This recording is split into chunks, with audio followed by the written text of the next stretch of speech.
live my life, I know what I would change. All the times I made you cry, all my faults that caused you pain. I know I'm sorry, it's not big enough to tell you how wrong I've been, but I don't know where to start to live my life without you. You're the one that I love, and I can't go on without you. What's going on, everyone? Episode 5 of A Couple of Good Fellas podcast. I'm here with Frank. Frank, we took a nice little break. What's going on, everybody? So I wanted to take this break because we wanted to find our first guest. And you know what this show's about. We talk about the 80s, the 90s, the 2000s. So I had to make sure we found the perfect guest. Yeah, and I gotta say, I think it was the best because I am honored by this one. So without further ado, I'm so honored to have the queen of freestyle, Miss Judy Torres. Oh, thank you so much. I'm your first guest, really? Yes, you are on this That's podcast. so Yep. hot. Thank you so much. I'm very honored. Thank you so Very much. honored. Thank you. Good to Judy, be here. Uh-huh. It really is an honor for you to be here, not just because you're the queen of freestyle, which everyone knows, but you have, I'm not going to make this show about me, I promise, but you have made an impact in my life. 3 years ago when I came on your podcast, if some of you may not know, Judy Torres is also a life coach. And sometimes people will give you a piece of advice that sticks with you for years. And Judy said something to me 3 years ago that I brought up in a video, and it's still stuck with me. But when I spoke to you 3 years ago, I was probably in the worst place of my life. Mm-hmm. And I went back and listened to that podcast recently just to get a memory of it. And I was a mess. Yeah. But you said a couple of things, but little things that you said to me made me reach out and get more help afterwards. Like I got myself a therapist. Good. I got myself help. And then it's 3 years till now, what I am now, how much has happened with my confidence, with everything. I owe a lot to you, and I really appreciate that. Thank you. I've seen you grown. I've seen you grow since we first spoke. And, I don't think you were a mess. You were just going through it. We all have challenges in our lives. We all have times in our lives that it's not so pretty. It's actually pretty messy. It's ugly. It hurts. But you did it. And I see what's come out on the other side. I'm really proud of you. And look now, you got a podcast too. Excuse me. Thanks. She literally I don't told even have me. this set up in my podcast. Look at this. This is good. You basically told me there is no reason to cry, No, Sal. there's no reason to cry. I'm just a little jealous because Sal, you had told me that I changed your life, but You did a little bit, bro. You definitely have an impact in my life. Absolutely. But again, Judy, what we wanted to talk to you about, like I said, this podcast has always been about the 80s, 90s, 2000s, but the power of freestyle. oh yeah. How is it when when those freestyle jams come on, people still to this day just run to the dance floor? What is the power of freestyle? How could you explain that to us? The only thing there's a lot of reasons, but I think one of the things I remember was when freestyle first started, right? It wasn't called freestyle, it was just music. So everyone was like, what is this stuff? What is this new sound that we're hearing? And I remember, especially in my neighborhood, that everybody was excited. And they were just like, who is this person? I remember the first freestyle song I heard was Niobe's Please Don't Go. And when I heard her sing that high note, I was like, oh my God, who is this woman? And so it became the rage. And it was a movement. It was a movement that was born in New York. So we were all so proud of it, And then we finally got on the radio. And unless you are on a major label, you typically don't get on a radio.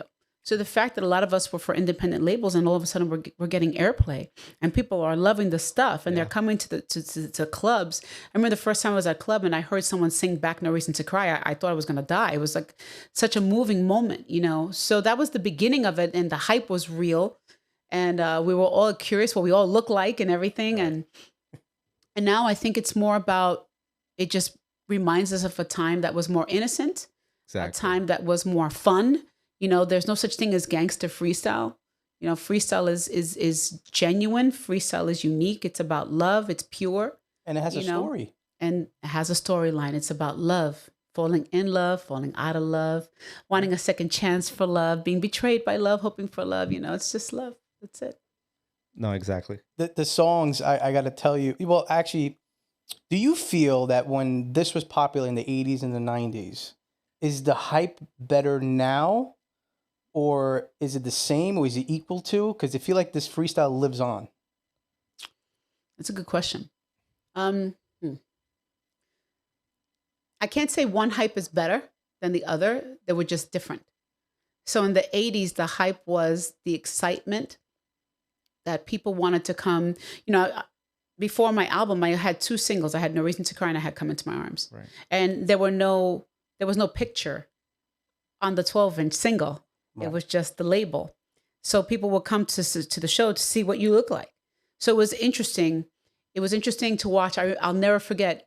I shared a limousine once with TKA, and I had just started. And I remember my manager saying, watch these guys. These guys are phenomenal. You want to learn how to be a good performer, you watch them. And so I did. And so one year we had to share the limo together going back. And so the show was over and we're leaving and we're walking and all of a sudden we're running. And I'm like, why are we running? Because TKA had a mob of girls running after them into the limo. It was terrifying, actually. You get in the limo, oh my God, this happens to you all the time. Or I watched George Lamont one time perform and 3 girls fainted. Like, Yeah. Who- With those words? Absolutely. who does that? That never happened to me, but it was just like an amazing feeling. So the hype, and then we did the Puerto Rican Day Parade once. I'll never forget that the float stopped at one point because the crowd that was following the float was so huge that the float stopped moving because people were just surrounded the float, jumping up and down, singing along.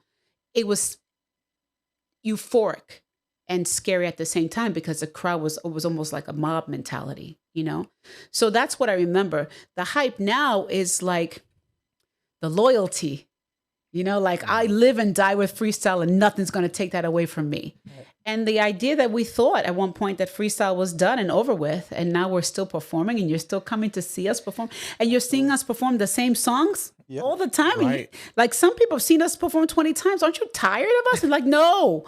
So that hype is a different type of hype, but that's the most delayed gratification kind of hype, But it's like exactly like you said. It's the nostalgia also. The music brings us back to that time. Yeah, the Cavaricis. Yeah, the music definitely has something to do with it. But for example, when I started my videos, I didn't know I did not realize how relatable the videos were going to be. Oh, no, when I did the freestyle videos, I'm like, oh my God, people are loving this. It's just, you don't realize how many people relate to the same thing when it comes to that time, to that.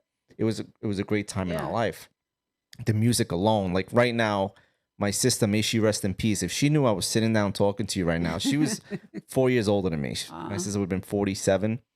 She was your biggest. That's why I'm so into freestyle because she always had it blasting in the 90s. With all I smelled was hairspray, and the house smelled Aquanet, like the Aquanet, and there was just freestyle blasting all day long. So that's great. Yeah. That's great.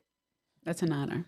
One thing I would like to have you explain to us is, because obviously what you do and what we do is completely different and entertaining, is the feeling when you sing on stage, like, I guess, what do you call it? Cold feet, or is it always a nervous, or that eventually fades away and it becomes natural to you every time you go on stage to perform? So I know that some artists don't get nervous anymore. They're like, oh, I've done this a million times. So they don't get nervous anymore. I get nervous just about every single show. It's just a different type of nervous. It depends on what the show is. It depends on how valuable I think the show is. For example, like Radio City. Radio City, I'm terrified. I'm just terrified because this is Radio City. Like, you better get up there and you better deliver. Right. Other times it's like somebody's in the audience, mom is in the audience. Oh my God, I hope I could give a good show today. Or some, you find out there's an agent in the audience that if they like you, they're going to bring you in for an audition for a musical or something like that. So then you're a little bit extra nervous.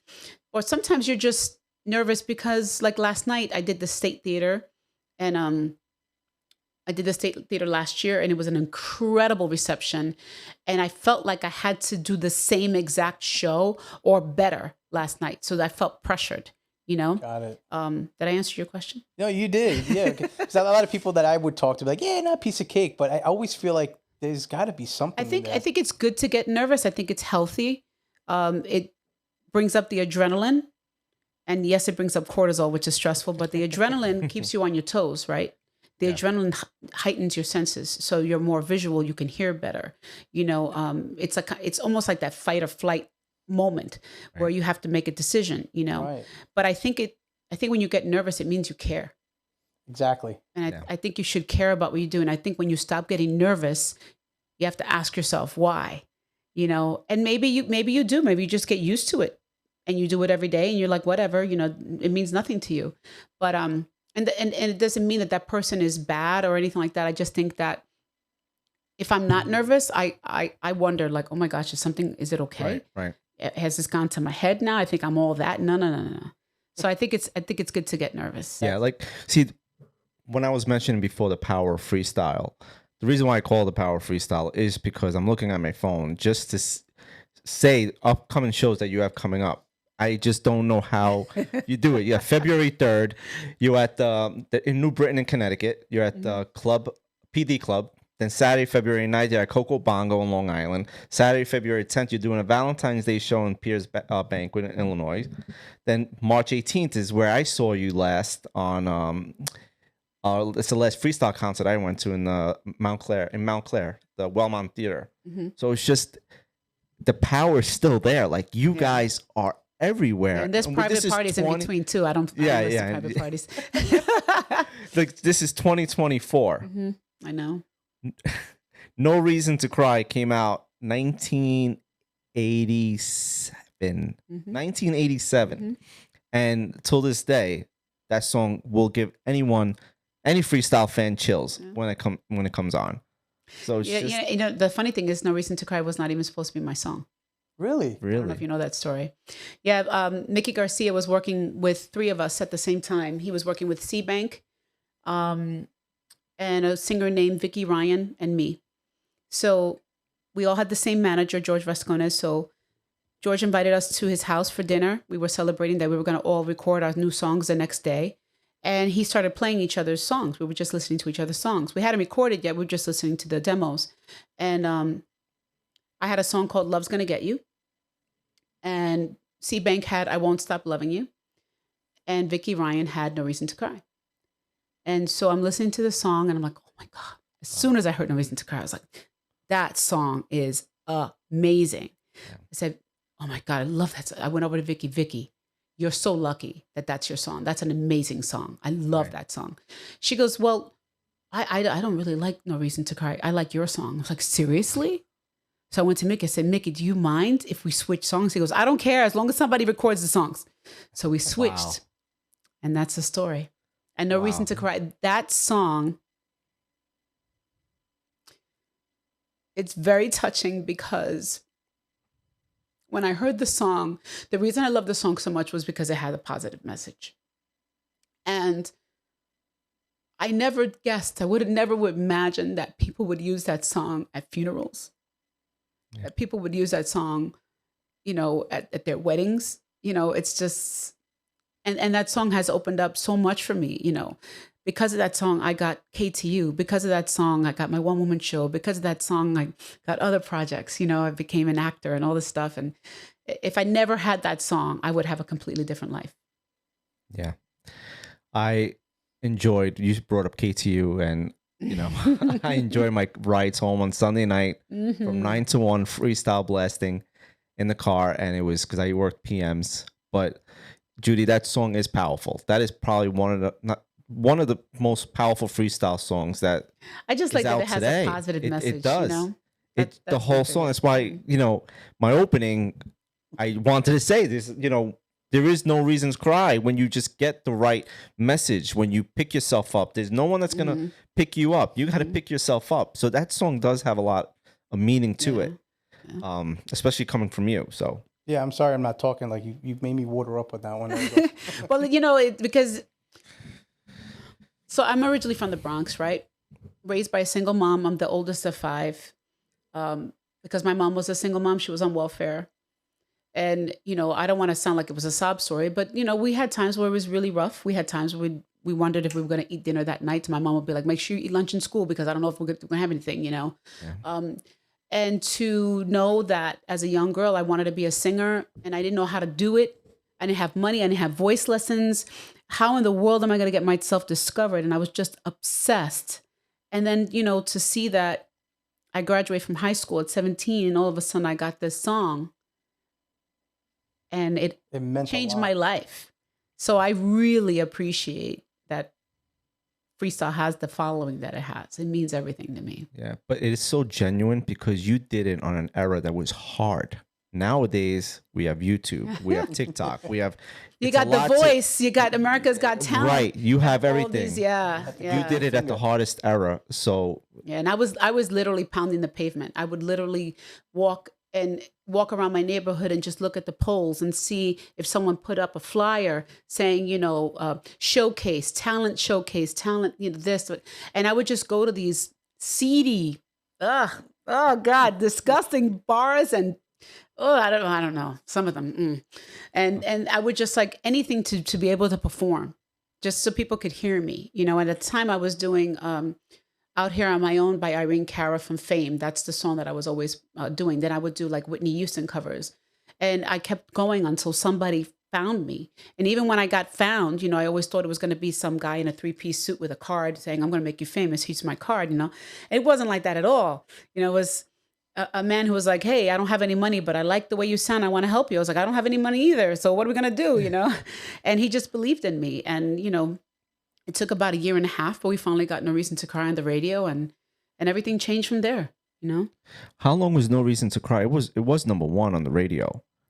I don't know if it was number one on the radio, but it definitely made an impact. And initially it was on Jackie Jack Records, and I was performing in nightclubs for free for a really long time. Right. Because my manager was saying you just got to get your name out there. And Brenda K. Starr was up and coming. She was doing really good. And he told me, you got to get like her. You got to get up there. You got to perform. And I remember like a few months later, after doing so many shows, I got up on stage and for the first time I heard people singing the song back. And I thought, oh my God, That must feel great. And then the owner of the label unfortunately was arrested for something. I don't know what happened. And then I'm like, oh my God, what are we going to do? And then a woman named Claudia Cassetta saw me perform at 1018. And she went to Corey Robbins, who had Profile Records at the time. And she said, you really got to hear this girl. The people really like her. It's called No Reason to Cry. He listened to the song. He hated it. He's like, he didn't want to sign me. He's like, I don't get it. She's like, no, you don't understand. You need to go. You need to see her. He said no. And then finally he said, okay, you know what? I'll sign them for one song, but they have to re-record it. So we redid everything. We did the music over. I did the vocals over. And then he told me, if this song succeeds, you can have a second single. If that second single succeeds, you can have an album. And that's how everything started. Wow. And what year did you have your first album, Judy? The first album, I think, was released in 88, 89, Love Story. Love Story. Yep. Okay. And then the second album was released in 93 or 92. Yeah. My sister had all the cassettes. Now I remember what's your picture on it. Hey, Sal, what's a cassette? It's this thing that plays music, but it gets trapped a lot in the equipment. You got to get a number 2 pencil. You got to wind it up. Yeah, exactly. Yeah, and if you want to record a song, you better run to the stereo on time to hit that record button. That was great too. Oh yeah, remember that? Yeah. Even recording in the studio is different now. I recorded something recently. I recorded a salsa song, and I went into the studio. I think we recorded the song in like an hour. Much simpler. Huh? And when I did No Reason to Cry, it was like 6 hours, 8 hours later, because they didn't have the equipment that they had then. Back then, you sang something. If you messed up, you started the song all over again. You didn't do line by line. You did the whole verse, the whole chorus, or sometimes the whole song. You messed up, you started all over again. It was, oh my God. Yep. Oof. Judy, this might be a silly question, but did freestyle at one point take a break? For example, 80s and the 90s, it was big. Mm-hmm. In the early 2000s, I feel like it took a break at that time, and then it started picking up again in the 2010s, and now it's just huge. It would have been really nice. It would be really nice if I could say to you, you know what? we were so tired from performing all these great shows that we just were like, you know what, let's take a break. Let's take a vacation. No. What had happened was, right, that in around 92, 93, Hot 103 was what played Freestyle. And Hot 103 switched dials to Hot 97. So a couple of months later, they made this big announcement that they were switching the type of music they played, that they were going to go hip hop. So they went hip hop. Freestyle and hip hop clash, right? Absolutely. So now freestyle has nowhere to go. And most of the nation copies what New York radio does. So if they dropped freestyle, everybody else dropped freestyle. And many years later, Sal Abatello did a freestyle reunion show at a club called Exit at the time. Yes. Yes, you remember that? And it was so packed, Sorry. they had to turn people away. And that was the beginning of the renaissance, of the return of What year was freestyle. that? What's the Exit? Around 2000-ish, Yeah. like you said. You know, maybe sooner than that. I just remember that all of a sudden the phone started ringing again. Yeah. You know? Oh yeah, during that time? What? You know, I went from having 4 shows a weekend, 4, sometimes 5, a weekend, you know, to nothing. The phone stopped ringing, Wow. you know, and it's like, oh shoot, what am I going to do? I started working for an attorney and I taught aerobics classes. That's what I did while freestyle was kind of gone. And then all of a sudden the phone started ringing again, and it's been ringing ever since, except for COVID. COVID Right. put everybody to sleep for a while. But yeah, it's pretty amazing. You know, freestyle has like very cult-like following, but a very loyal. I've never Very seen loyal. fans so loyal in my life. Never. It's like a sea of Puerto Ricans and Italians all in one room. And Greeks, and Just- Greeks. and there's some Greeks in there, absolutely. But Opa. the Wellmont Theater, that last year when I was there, it was just like, it was amazing. And everyone's so like, and people are so friendly, and just because the music just feel like brings everyone together. Yeah. And it's just like you're in a room with a bunch of people that you know, That's singing and dancing. the beauty of music. People come from different cultures, different ethnicities, different upbringings, different experiences, different political views, different religious views. But music just makes everybody the same. Yep. And that's what's so much fun about it. For me, I feel like freestyle sticks out more. I guess no matter what song comes on, like if you're a freestyle lover, you know it. You could talk to it, you could sing to it, you know it word for word. And I feel like with today's music is changed, I can't do that. You know, too, the thing with freestyle too is we had the fashion, right? The fashion. Yes. I mean, the '80s fashion was. I still think it was the most fun way we expressed ourselves in the '80s. You know, and we had the fashion, and we had our own dances. You know, and people danced together. Right. You know, now I don't really see that anymore. Yeah, there's a lot. I might be wrong about that, but I don't see that you're anymore. absolutely you know? right. There's The guys none are of that. against the wall, nodding their head. Right. The women are dancing. Sometimes they'll come behind you and twerk. They don't even ask you to dance anymore. They just come behind you, you know? So I think that was some of the beauty of the freestyle too. That back then you actually had to have a personality. Now you don't need a personality. I feel like when you go out to a club, everyone's face is in their phone. So when they it's so sad. Oh my it's God, really it's so sad. sad. It's Yeah. totally, you know, when we were in the club trying to pick up a girl, you like, you know, you start doing the little stupid face, and then you went up to the girl, did the worst move that you can. You did the face. What was your face? There he is. You know, There just he did is. one of those faces always worked. And you know, you get the number, write the name on the napkin, and all the night. Now there's no And then you pray personality. to God that the ink didn't run on the napkin or didn't Right. get wet or anything like that. Yeah. So it was great, but now everyone's face is on their phone. That's why I feel like You text you the know, person an hour later. Yeah. Frank just asked me a question a couple of episodes ago. He goes, if there's something that you want to take away from back then that you wish was still the same. And I said something that he was in shock that I said. I was like, not have social media. Mm-hmm. I said, we're doing this right now is because we're talking about the best time when we grew up in the 80s, 90s, 2000. Why are we doing this podcast? Because we're talking about the best time. Mm-hmm. You know, if life without social media was, I feel like we would still have a lot of stuff that we missed back then. You know, more of the social life, more of the going out, more people having more confidence. Yeah. I just told you I struggle with confidence. I get asked to do a lot of stuff, and I've turned down a lot of stuff. You can't do that no more. Yeah, I know you get on me all the time with that, Judy. You can't do that no more. Absolutely. It's just I'm a very humble person. You know, people give me a price number. Sometimes I'm like, okay, but now I gotta perform for that price number. You do. You know, so You it's do. just like I need And to you will. stop with that. And you will. You know, the thing I miss, you're talking about, you know, you miss like giving people, you know, people writing numbers and being more social. For me, I talk about the fans. I think the reason the fans are so devoted is because back then they had to work to get the music. You had to get in your car or on a bus. You had to go to a record store. Yes. You had to look for the song. You had to say, excuse me, do you have so-and-so? And you would look through and you pray that it would be Yes. still be there. And then you would get it. Then you had to go home and you had to unwrap the plastic and you would read the insert. It was a personal experience. Absolutely. Now you go, I like it. Or you just download it. Absolutely. The kids have no idea how hard it was to get music back in the day. And I think maybe that's part of the reason why the fans still love it too, because you worked to get that song. Yes. You know? Did Napster hurt singers back then when that came out? Maybe. I mean, I don't know. You know, there for everything that the one thing that we all have to realize that I had to realize in order for me to continue to go through this is to just realize, like, look, music evolves and it's always going to evolve.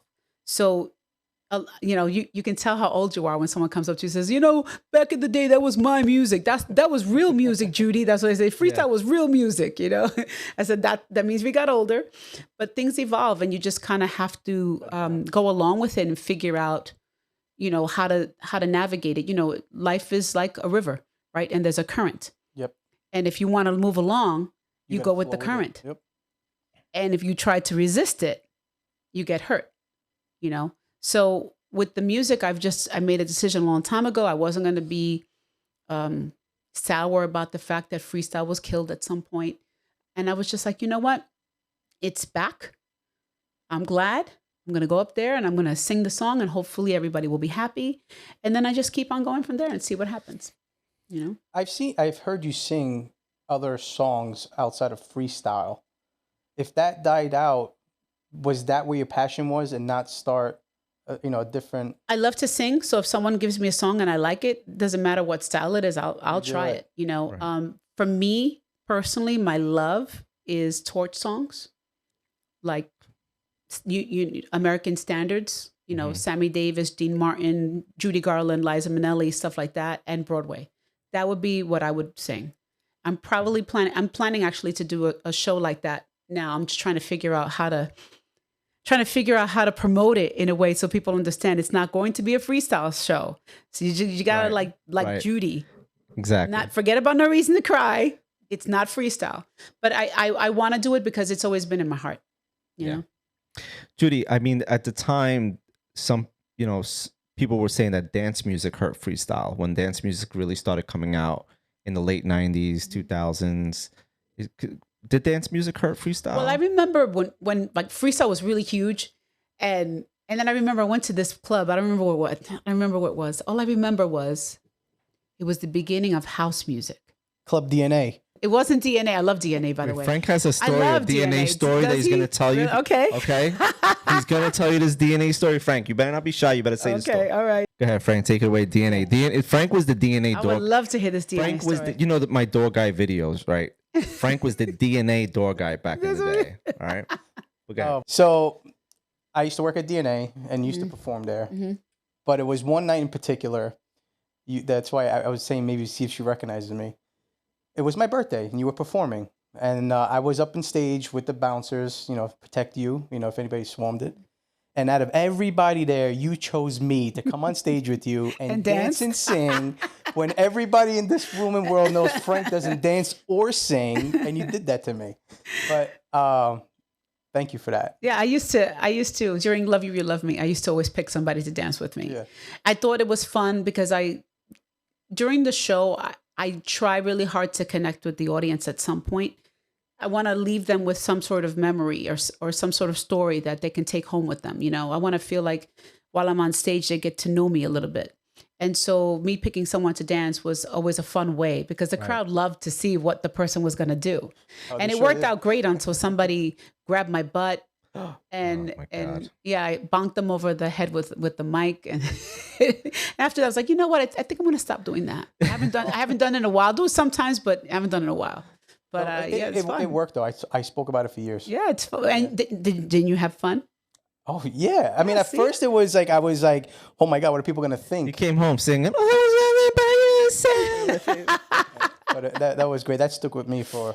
Till And I today. didn't embarrass you, right? It was fun. No, I'm not a camera guy. You know, that's one thing that. I'm not a camera guy, Not a guy. Looks says he crazy on the setup. podcast while we're Right, being Sal's been helping me with that, and so I've gotten better.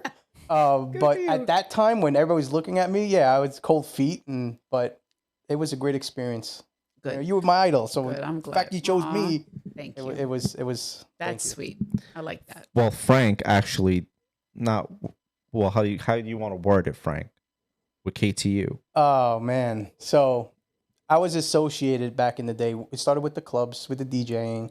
I was found by somebody, won't mention names, at a bar. I used to DJ. With that, DNA took me in. I was their house promoter. With that, I got to meet great people: Johnny Buds, Little C, Showboat, All those people, I love them all. and they helped me. You know, and then I kind of became affiliated with KTU. So it was a great experience. Just mad at myself, I didn't pursue it. I should have. So the words you told us upstairs earlier is you have that one shot. You get an blew it. opportunity, but new opportunities will come up. Yeah, Now you know from that experience, right? That the next time an opportunity comes, you take it. absolutely. That's it. That's the message. Take the opportunity. They only come once in a lifetime. That's it. Now I don't say no. I feel like she's always like looking towards me when she says that. It's true. Sal, you got to take the opportunity. Like, okay, so, all right. So I've been watching you on TikTok, especially after our conversation, right? Right. And I was so excited. I was like, oh my God, look, he's doing videos. This is so cool. The day that you did the video of Love You, You Love Me, he played Love You, You Love Me as if it was the alarm clock that woke him up. So the horns in the beginning, he went, oh, you know. So I did a duet with him and I was like, this is so cool. And then I saw him do, Sal, you did the video about doorbell. Come Into My Arms. I never realized that Come Into My Arms, I never realized it does sound like a freaking doorbell. So he's doing this video. Maria, hey, I'm ringing your bell. I died. I must have been. the bell, Maria. I couldn't stop watching that guy laugh so hard. And all I thought to myself was, look at this. Sal said he wanted to do comedy and he's doing it. Yeah. Sal, I the just next gotta time I take it. see you, I want it to be on a stage and I'm coming to see you because you're doing a comedy show. All right. I'll get Little there. by little. I will get there. Just I get will your feet there. wet. Like I said, I have a couple of hosting events coming up. Mm-hmm. So I'm definitely, it's all about confidence. I'm a very humble person. I've always been, but I got to take that next level when it comes to You that. can be confident and you can be humble. Yeah, Confidence means I know what my ability is. absolutely. Humble is I will never think that I'm better than anybody else or worse than anybody else. Okay. Those two different things. You can be confident and humble at the same time. All right. And also, Sal doesn't realize it, but I think he's surrounded by a lot of love that will support him. A lot of Oh, what? that I know. A lot That of what? Love that will support him. Oh, okay. I thought you said love that was scorned. I was like, wow, what happened? That's a no, different song. that I know. I have such a support system. Everyone keeps pushing me and pushing me and pushing me. But you know, when you also have a lot going on personally, it's just like this. 2024 was I said, I understand everyone has these goals, but I wanted to take this to the next level, 2024. And this month I had a huge month on social media. I gained like 10,000 followers in the month of January. This man So- surpassed me on TikTok. Like, you know, But that's a sign, Sal. That's a sign. I mean, Yeah, a lot of people just do like do it. Be like Nike and just do it. I will. Listen, I have Judy Torres sitting here That's right in it. front of me telling me to do it. I got to do You it. got to do it. Gotta do it. Gotta Gotta do do it. it. So when we doing it? I don't know. We'll see. It's coming. No, just jump. Just take that leap. Just do it. And I really don't believe that you're going to regret it. no, Even I if don't it's not a think I good will. experience, you're still gonna. Every bad experience, it's not a mistake. It's a lesson. Every Right. bad experience is there to teach you something about yourself, so that you can grow and you can learn. So you'll be fine. Don't think every show I did I got applause. Oh, I sucked in the beginning. I sucked so bad. I never forget the very first time I sang No Reason to Cry. I woke up in the morning. I had a headache. I was so nervous. I didn't sleep all the night before. All I kept thinking was, oh my God, I'm going to sing No Reason to Cry for the first time. Oh my God, oh my God, oh my God. And the only version I had was 9 minutes and 59 seconds. Oh. Who sings one song for 9 minutes and 59 seconds? God. So I'm a big girl. I haven't performed before. My throat is dry. My knees are shaky. I don't know how to dance. And I'm stepping side by side. And I'm happiness between you and me. But forever's just a way. Oh my God, it was so bad. It was horrible. I get off stage and the clapping was like this. Oh boy. I get in the car. I'm with my producer and my manager. And I got in my first limo ride. And it was one of those limos that it was more like a hearse. You know what I mean? Right. And it was actually, that's actually kind of funny because I felt like I died anyway. And I remember getting in the car and nobody said anything to me. And that's how I knew it was bad. Yeah. And I turned to my manager and I said, I really did the best I could. How did I do? It's like, it was your first show, and then from there and I had like 2 more shows like that. And then I said to myself, I have to wake up. If this is really what I want to do, I got to change. Yeah. I got to do something. Yeah. I started dancing in front of the mirror. I started going to a club in the Bronx called La Mirage, and I watched people dance. And I said, teach me how to do that. Teach me how to do that. And little by little, I started to slowly break out, and it got better and better and better. And that's what will happen for you. Yeah, you can't go on stage being tense. If you're tense on stage, you're gonna bomb. And if you're tense, acknowledge it. Yeah. That's one thing I didn't do. I didn't say, I'm really freaking nervous. I'm really nervous. Oh my God. You know what I mean? And sometimes I will do that. I've done a couple of things where I was kind of out of my box, my comfort zone, so to speak. And that's usually the first thing I say. I'm really nervous. I've never done this before, and I'm going to do the best I can. And you take a deep breath and you go. Do it. Yeah. If you had to put a number, Judy, on how many stages you performed, what would that number be? I have no idea. I know that when I did my one-woman show, I had done an estimate of like if I did 2 shows a weekend for 35 years. And I think it was 5,000 and change. And I was being minimal because I know I did more shows than that. So, wow, I really, wow. It's got to be in the thousands. Yeah, absolutely. It's got to be in the thousands. I don't know. Let's do the math. Let's see. 2 shows a week. That's 8. That's 8 shows. 2 shows a week. That's 8 shows a month. That's 96 shows a year.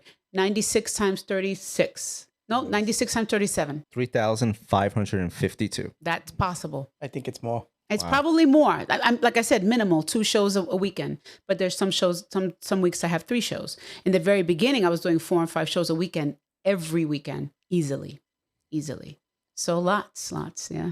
Judy, do you have a favorite on who you perform with? I never get sick of performing with George Lamond or TKA or Cynthia, Brenda K. Starr.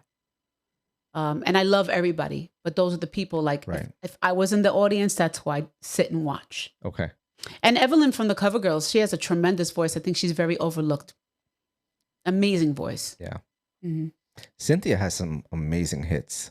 Cynthia, oh, you want to hear a story? Uh-oh. All right. So I have a second song coming out, right? No Reason to Cry. It's done well. And now I have to do a second song because if I do the second song and it's successful, I get the album.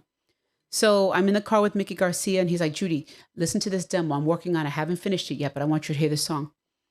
He goes, and I'm working with a new artist. I'm going to give this song to her. I said, okay. So I'm listening to it. I said, Mickey, that song is hot. Mickey, you have to give me that song.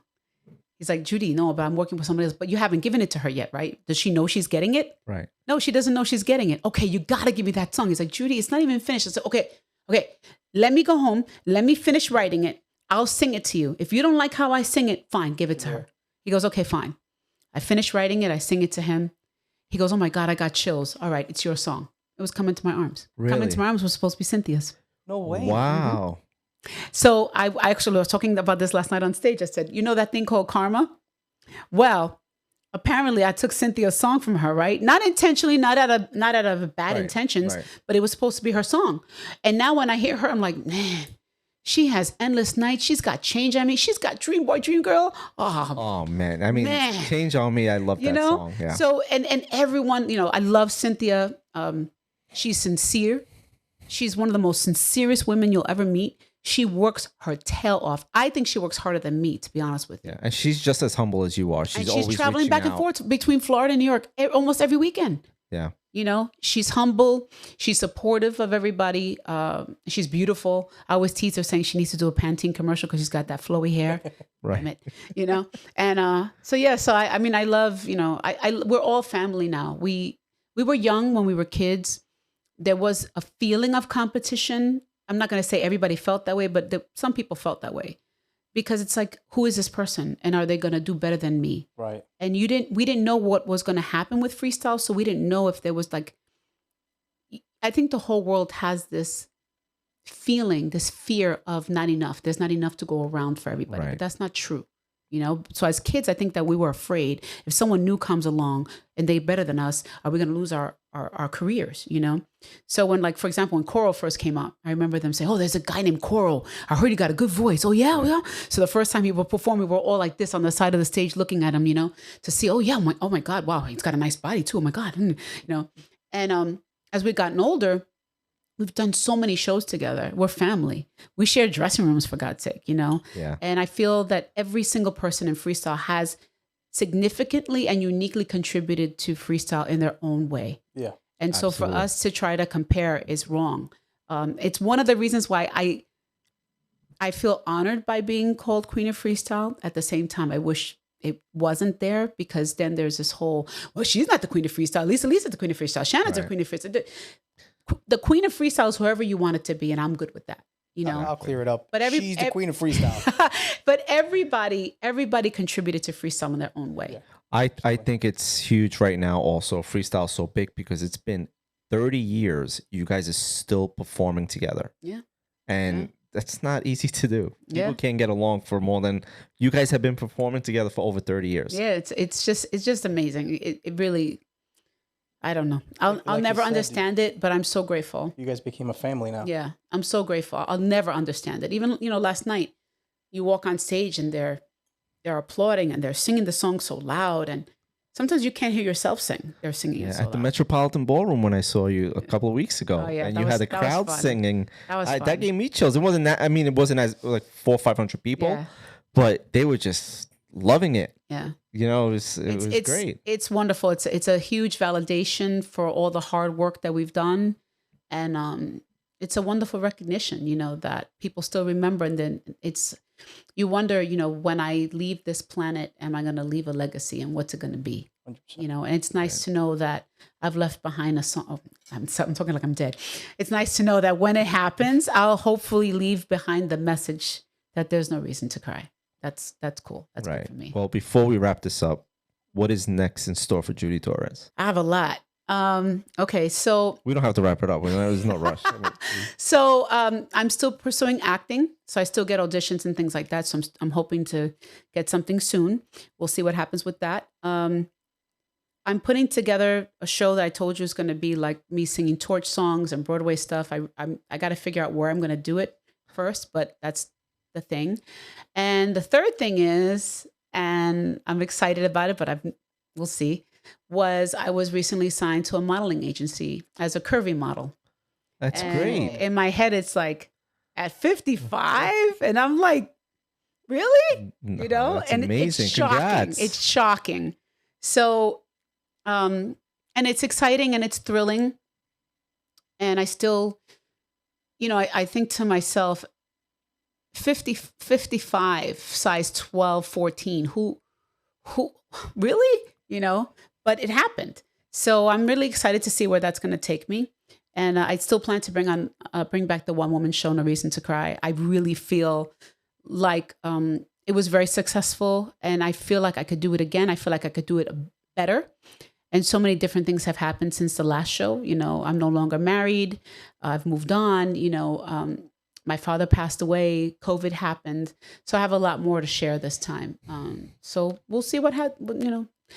you have a plan for your life, and then God has a better plan. Absolutely. So I just go with the flow, and I keep the opportunities open. When they come, I take them. That's why when the modeling agent was like, would you be interested? And I thought she was kidding. She was serious.